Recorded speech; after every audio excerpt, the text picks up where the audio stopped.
Welcome to Saranya வீட்டு சமையல். இன்னைக்கு வந்து நம்ம ஃப்ரிட்ஜ் ஆர்கனைசிங் எப்படி பண்றது அப்படிங்கறத பார்க்கலாம். நான் ஆல்ரெடி ஃப்ரிட்ஜ் கிளீனிங் வீடியோ வந்து போட்டிருக்கேன். பார்க்காதவங்க பாருங்க, டிஸ்கிரிப்ஷன் வந்து கீழே கொடுக்குறேன், கண்டிப்பா செக் பண்ணிக்கோங்க.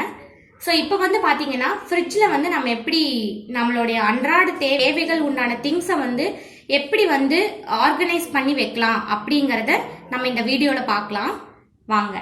இப்போ பார்த்தீங்கன்னா நம்ம ஃப்ரிட்ஜில் வந்து முதல்ல பொருட்கள் வைக்கிறதுக்கு முன்னாடி ஒரு சின்ன பிளாஸ்டிக் கண்டெய்னரில் வந்து நீங்கள் கொஞ்சம் பேக்கிங் சோடா வச்சு நீங்கள் வச்சுட்டீங்கன்னா உங்களுக்கு வந்து ஃப்ரிட்ஜ் வந்து ஸ்மெல் வந்து அடிக்காது. நீங்கள் எந்த பொருள் வச்சாலும் ஃப்ரிட்ஜ் வந்து ஸ்மெல் அடிக்காது. ஸோ அதனால் வந்து ஃபஸ்ட்டு இந்த பேக்கிங் சோடா வந்து வச்சிருங்க. நான் வந்து பச்சை பட்டாணி ஸ்டோர் பண்ணி வச்சுப்பேன். ஸோ அந்த பச்சை பட்டாணி வந்து வைக்கிறேன். பட்டர் எடுக்கிறதுக்காக நான் பாலாடை வந்து சேர்த்து வைப்பேன். ஸோ அதை வந்து இந்த கண்டெய்னரில் போட்டு ஸ்டோர் பண்ணி வைப்பேன். ஸோ அதை வச்சுக்கலாம். க்ரீன் பீஸ் வந்து நான் எப்பயுமே ஸ்டோர் பண்ணி வச்சுக்குவேன். அது விலை கம்மியாக இருக்கும்போது கொஞ்சம் நிறைய குவான்டிட்டி வாங்கி நான் ஸ்டோர் பண்ணி வச்சுக்குவேன். அது எப்படி ஸ்டோர் பண்ணணுங்கிற வீடியோவும் நான் அப்லோட் பண்ணியிருக்கேன், பாருங்க. நான் அதனுடைய லிங்க்கும் வந்து டிஸ்கிரிப்ஷன்ல கொடுக்குறேன், பாருங்க. ஐஸ் ட்ரே வந்து இது மேலே வச்சிருக்கேன். நான் இடத்துல வந்து நான் வந்து ஹோம்மேட் பட்டர் வந்து இந்த பட்டர் பேப்பர்ல போட்டு வச்சிருக்கேன். ஸோ அதனால வந்து இதை அப்படியே வச்சுக்குவேன். இது வந்து ஹோம்மேட் பட்டர் தான். பட்டர் எப்படி எடுக்கணுங்கிற வீடியோவும் நான் அப்லோட் பண்ணியிருக்கேன், பாருங்க. லிங்க் வந்து டிஸ்கிரிப்ஷன்ல கொடுக்குறேன். ஸோ பட்டர் வந்து வச்சுக்குவேன் இதுல. ஸோ இங்க வந்து பால் வச்சுக்கலாம், தயிர் வச்சுக்கலாம். தயிர் வந்து நான் ஊற்றி வச்சிருக்கேன். ஸோ தயிர் வந்து நம்ம இந்த இடத்துல வச்சிடலாம். இதில் வந்து பூ வச்சிருக்கேன். ஸோ பூ வந்து நல்ல ஒரு ஏர்டைட் கண்டெய்னரில் போட்டு வச்சிட்டிங்கன்னா உங்களுக்கு வந்து நல்லா இருக்கும், ஃப்ரெஷ்ஷாக அப்படியே இருக்கும். ஸோ அதனால இதில் வந்து பூ இருக்கு.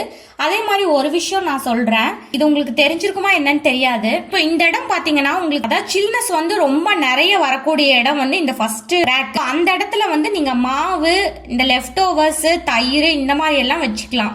இந்த பூ இதெல்லாம் வந்து நீங்க இந்த இடத்துல வந்து வச்சீங்கன்னா ஒரு 2-3 நாள் ஆச்சு அப்படின்னா அதை வந்து நீங்க வைக்க முடியாது. ஸோ அதெல்லாம் வந்து நீங்க இந்த செகண்ட் ரேக்ல வச்சுக்கோங்க. ஏன்னா இந்த செகண்ட் ரேக்ல வந்து உங்களுக்கு அவ்வளோ சில்னஸ் வந்து வராது. அதே மாதிரி இது வந்து ஹோம்மேட் இஞ்சி பூண்டு பேஸ்ட் வச்சிடலாம்.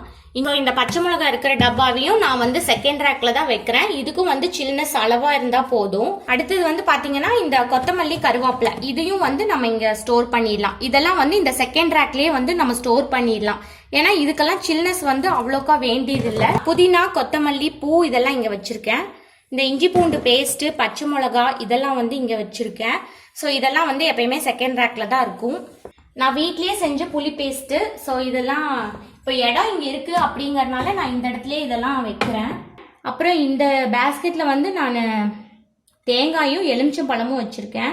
இங்கே வந்து எப்பயுமே இந்த இடத்துல வந்து மாவு தான் வந்து ஸ்டோர் பண்ணி வைப்பேன். அப்போ இதெல்லாம் வந்து கீழே போயிடும். இதில் புதினா இருக்குது. கருவேப்பிலை, கொத்தமல்லி, புதினாலாம் நம்ம ஒரு வாரத்துக்கு எப்படி ஸ்டோர் பண்ணணும் அப்படிங்கிற வீடியோவும் நான் அப்லோட் பண்ணியிருக்கேன், பாருங்க. கீழே ரேக்ல வந்து ஒரே ஒரு வாழைத்தண்டு மட்டும் வாங்கி வச்சிருக்கேன்.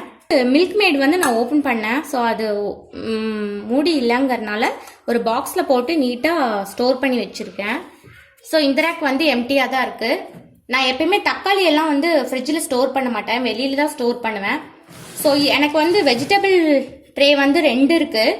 நான் அதில் வந்து இப்போ பிரியாணி அரிசியெல்லாம் நான் 2 கிலோ வாங்கினதில் வந்து கொஞ்சம் லெஃப்ட் ஓவர் இருக்குது. ஸோ இந்த பிரியாணி அரிசி வெளியில் வச்சா வண்டு விழுந்துருது. அதனால் வந்து நான் ஃப்ரிட்ஜ்லேயே ஸ்டோர் பண்ணிக்குவேன். ஸோ இதில் வந்து பார்த்தீங்கன்னா நிறையா இந்த ட்ரை நட்ஸ் இதில் ஸ்டோர் பண்ணி வச்சுருக்கேன். அப்பப்போ வேணும்போது இதுலேருந்து 2 எடுத்து சாப்பிட்டுக்கலாம். ஸோ இதில் வந்து பார்த்தீங்கன்னா வெஜிடபிள்ஸ் இதில் மட்டும்தான் ஸ்டோர் பண்ணியிருக்கேன். இப்போ காயெல்லாம் பார்த்தீங்கன்னா நான் இந்த மாதிரி பேப்பர் பேக்ஸில் தான் வந்து ஸ்டோர் பண்ணி வைப்பேன். அதுவுமே நான் நிறையா ஸ்டோர் பண்ண மாட்டேன். ஏன்னா எங்கள் வீட்டு பக்கத்துலேயே கடை இருக்குது. ஸோ நான் என்றைக்குமே அன்னன்னைக்கு காலையில் ஒரு வாக்கிங் போய் தான் எல்லா காயும் வாங்கிட்டு வந்து அந்த அன்னைக்கு தான் நான் செய்வேன். ஸோ அதனால ஒரு 2 நாளைக்கு காய் டம்ப் பண்ணி வைக்கிறதே பெரிய விஷயம். நான் அன்றாட சமையலுக்கு அன்றாட காய் வாங்கி தான் நான் செய்வேன். நான் ஃப்ரிட்ஜில் நான் அவ்வளோக்கா ஸ்டோரே பண்ண மாட்டேன் காய்கறி எல்லாமே. இப்போ என்கிட்ட வந்து கேரட் பீன்ஸ் இருக்குது, கொஞ்சம் அவரைக்காவும் சொரக்காவும் வச்சுருக்கேன். ஸோ இது வந்து இன்னும் 2 நாள் எனக்கு இது காலி ஆகிடும். ஸோ அதனால் 2 நாளைக்கு தான் கண்டிப்பாக நான் ஸ்டோர் பண்ணி வைப்பேன், நிறையாவும் ஸ்டோர் பண்ணி வைக்க மாட்டேன். இந்த ட்ரேயில் வந்து பார்த்தீங்கன்னா சிறுதானியம் வந்து இருக்குது. இது ஃபுல்லாக வந்து சிறுதானியம் தான் இருக்குது. இது வந்து வெளியில் வச்சா வந்து வண்டு விழுந்துருது. ஸோ அதனால வந்து இது சும்மா கொஞ்சம் கொஞ்சம் பேக்கெட்ஸ் தான் வந்து வாங்குவேன் எப்பயுமே. ஸோ அதை வெளியில் வைக்க முடியாதுங்கிறனால எல்லாமே யூஸ் பண்ணதெல்லாம் ரப்பர் பேண்ட் போட்டு சீல் பண்ணி நான் இந்த ஒரு பேப்பர் பேக்கில் போட்டு அப்படியே வச்சுருக்கேன். வேணுங்கும் போது யூஸ் பண்ணிக்குவேன். இப்போ வந்து என்கிட்ட கேரட் பீன்ஸ் இதில் இருக்குது. இதில் வந்து கொஞ்சம் அவரைக்காய் சொரக்காய் இருக்குது. அப்புறம் பார்த்தீங்கன்னா ஒரு ஸ்வீட் கார்ன் இருக்குது. ஸோ அவ்வளோதான் இப்போதைக்கு காய்க. இந்த சைட் பார்த்தீங்கன்னா என்கிட்ட வந்து இந்த மாதிரி எக் ட்ரே வந்து இருக்குது. ஸோ அதனால வந்து நான் எக்ஸ் வந்து இதில் வாங்கி ஸ்டோர் பண்ணிக்குவேன். நான் நிறையவும் ஸ்டோர் பண்ண மாட்டேன், தினம் ரெண்டு வாங்கி ஸ்டோர் பண்ணிக்குவேன். இங்கே வந்து குங்குமப்பூ இருக்குது, இங்கே சுண்ணாம்பு பாக்ஸ் வச்சுருக்கேன். அப்புறம் இதில் வந்து பார்த்தீங்கன்னா கொஞ்சம் இது வந்து கரம் மசாலா பொடி வந்து யூஸ் பண்ணிவிட்டு மீதி பேலன்ஸ் இருக்குது. ஸோ அதை ஒரு பாக்ஸில் போட்டு வச்சுருக்கேன். இங்கே வந்து கடலை மாவு இருக்குது. இங்கே வந்து சாஸ் வச்சுருக்கேன். அப்புறம் இதுவும் வந்து ஒரு சாஃப்ரான் தான். ஸோ இதுவும் இங்கே வச்சுருக்கேன். இங்கேயும் வந்து கொஞ்சம் நட்ஸ் தான் இருக்குது இதுலேயும். ஸோ இது தினம் காலையில் சுடுதண்ணியில் ஊற வச்சு தோல் எடுத்துட்டு நம்ம குழந்தைங்களுக்கு கொடுத்தோம்னா அது ரொம்ப நல்லது. வீட்டில் எல்லாருமே சாப்பிட்லாம், ரொம்ப ஹெல்த்தியும் கூட. ஸோ அதனால் இது வெளியிலே தான் வச்சுருப்பேன், இந்த ஒரு சின்ன பேக்கெட்டு. அப்போ தான் காலையில் நைட்டு வந்து டக்குன்னு ஊற வைக்க முடியும். ஸோ அதனால் இது வெளியிலே வச்சுருப்பேன். இதில் வந்து கஸ்தூரி மெத்தி வச்சுருக்கேன். ஸோ இங்கே வந்து பேக்கிங் சோடா, பொடி இதெல்லாம் வந்து வச்சுருக்கேன். ஸோ இங்கே வந்து பார்த்தீங்கன்னா இந்த ட்ரேயில் எப்பயும் ஏதாவது மெடிசன் இருந்தால் வைப்பேன். ஸோ இப்போ இது எம்டியாக இருக்குது.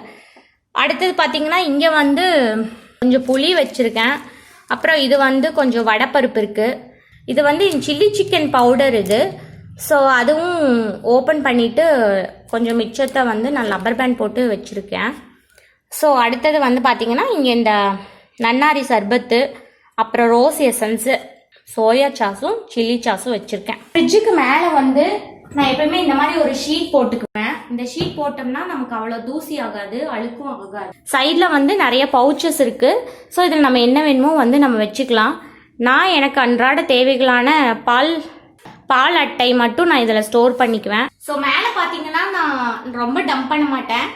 கிருஷ்ணர் ஒரு பொம்மை வச்சுருக்கேன். அப்புறம் இங்கே பார்த்தீங்கன்னா இது ஒரு உண்டியல். இதில் எப்பயாவது என் பொண்ணு காசு போட்டு வைப்பா. ஸோ ஃப்ரெண்ட்ஸ், இப்போ என் ஃப்ரிட்ஜ் வந்து ஆர்கனைஸ் பண்ணி முடிச்சாச்சு. ஸோ இது பார்த்தீங்கன்னா என்னோட ஆர்கனைசிங் வந்து எப்படி இருந்ததுன்னு சொல்லுங்கள். கண்டிப்பாக கீழே கமெண்ட் பண்ணுங்கள். சரண்யா வீட்டு சமையல் சேனலை வந்து மறக்காமல் சப்ஸ்கிரைப் பண்ணிக்கோங்க. தேங்க்யூ.